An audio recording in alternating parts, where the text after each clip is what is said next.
I don't know if I want to go to law school or med school. No, Tony Soprano didn't spare his daughter. He just taught her how to sin more elegantly. For all of Tony Soprano's legendary destructiveness, there lingers a myth among his devotees that Meadow, his cherished daughter, escaped his gravitational pull. She, the family's supposed moral compass, the bright scholar, the one who might transcend the muck of North Jersey's underworld.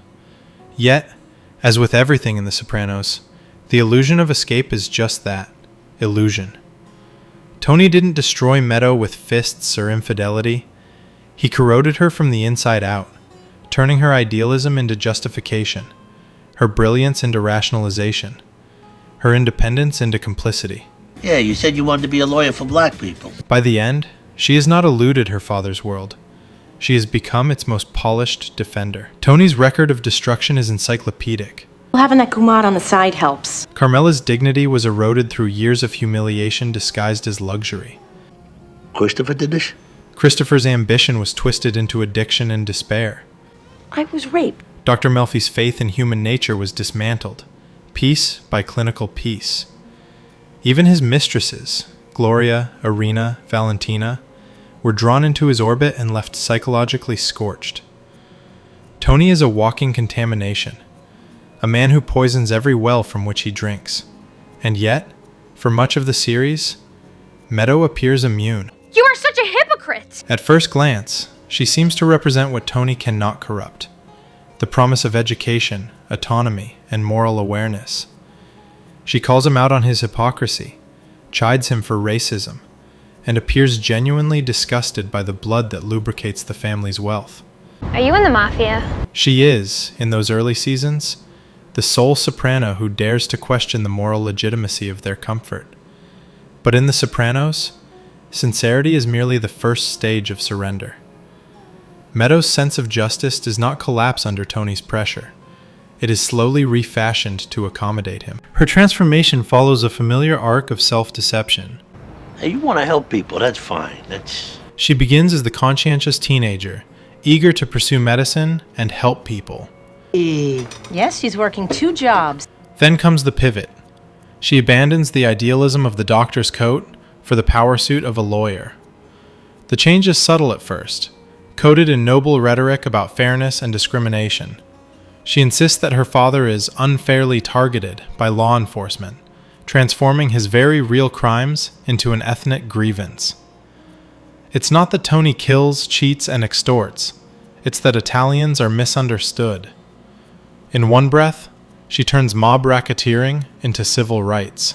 So, Med was in here with Patrick Parisi? This is the moment Tony wins. He doesn't have to drag Meadow into the mud. She walks there herself, believing it's dry land. The tragedy of Meadow is that she mistakes moral rot for moral complexity. Her law career, ostensibly noble, becomes a shield for the family business. She tells herself she's fighting systemic bias when, in truth, she's defending the same men her teenage self once pitied the victims of. Yeah, absolutely, put them on. Her education, bought with mob money, is repurposed to protect mob money. It's poetic symmetry. Where was he?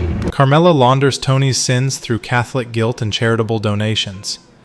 Meadow launders them through legal briefs. You barely made it over the George Washington Bridge. We created too nice a home life for them. They don't... Some argue she never truly changed, that the altruism of her youth was always performative, a rebellion against privilege rather than a renunciation of it. After all, she was raised in a mansion filled with blood money, chauffeured to private schools, and conditioned to believe her comfort was normal. Compassion, for her, was a passing teenage hobby, as fleeting as her interest in medicine. Is it true what she said? She's quitting pre-med? Law. When the humanitarian path proved unprofitable, she rerouted to something that promised power and proximity to the life she could never fully disown. Others maintain her descent was more tragic than cynical. I don't know if I want to go to law school or med school. They suggest Meadow's decision to study law was less about greed and more about cognitive dissonance. Loving her father required rewriting the moral script. To reconcile the man she adored with the monster she glimpsed, she had to convince herself he was persecuted, not guilty. In this reading, Meadow's legal ambition is not rebellion, but filial defense, an act of loyalty masquerading as professional calling. The child of a mobster cannot become a saint, but she can become his apologist. Was in here with Patrick Parisi? And so, by the series' end, Meadow stands at the threshold of adulthood, poised to marry the son of Patsy Parisi, another soldier in her father's criminal army. Her fiancé, a lawyer in a firm that represents mob-adjacent clients, mirrors her perfectly. Respectable veneer, rotten foundation. The Soprano legacy persists, not through bullets and shakedowns, but through briefs and billable hours. Meadow will never hold a gun to anyone's head. She'll hold the legal system hostage instead. The irony is delicious. But I still love him. Carmela, often dismissed as the show's moral coward, at least recognizes her own compromise. She knows the money is dirty and makes her uneasy peace with it. Meadow, the intellectual, cannot admit such honesty. She intellectualizes corruption until it sounds virtuous. Where Carmela is a hypocrite who knows she's a hypocrite, Meadow is a hypocrite who calls it justice. I mean, is that why you got out the suitcase?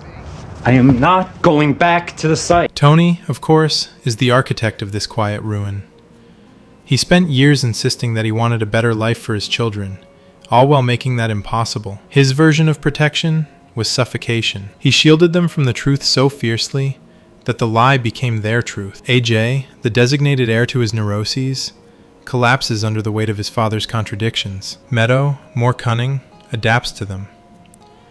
She doesn't reject Tony's world. She gentrifies it. You think Bin Laden was getting married in there? By the final season, Meadow's moral coordinates are indistinguishable from her father's.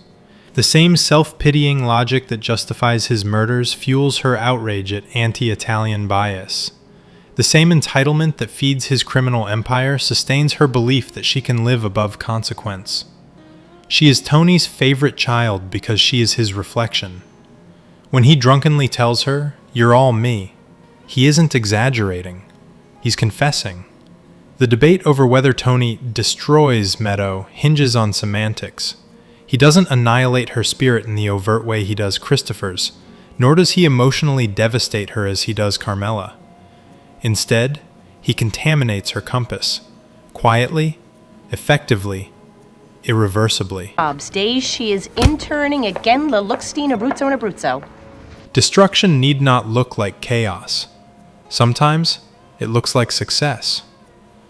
Meadow will never overdose, never be caught in an FBI raid, never end up in a ditch. She'll thrive, professionally, socially, financially. And in doing so, she'll perpetuate everything she once despised. Tony's corruption has evolved. It now wears heels and carries a briefcase. Well, he's got no shortage of lawyers here. That is the final cruelty of The Sopranos. The children don't transcend their parents. They become sleeker versions of them. AJ inherits Tony and Carmela's weaknesses, paralyzed by self-pity and entitlement. Meadow inherits their strengths, Tony's manipulation, Carmela's delusion, and their vices, weaponized with education and moral spin. The Soprano dynasty doesn't crumble, it modernizes. Tony's one untouchable turns out to be his most perfect victim. Meadow is the embodiment of everything the show warns about. That evil doesn't just survive, it adapts, rationalizes, and learns to speak the language of justice. In Meadow, Tony didn't destroy a life. He forged a legacy. And so, when the final cut to black arrives, the audience may wonder if Tony dies. The better question is whether his sickness does. Meadow's poised stride toward the diner door suggests the answer. Tony Soprano may be gone, but his worldview walks in right behind her. Heels clicking, case files ready, prepared to argue that the devil deserves a fair trial. Meadow didn't escape the life. Neither will you. Hit subscribe.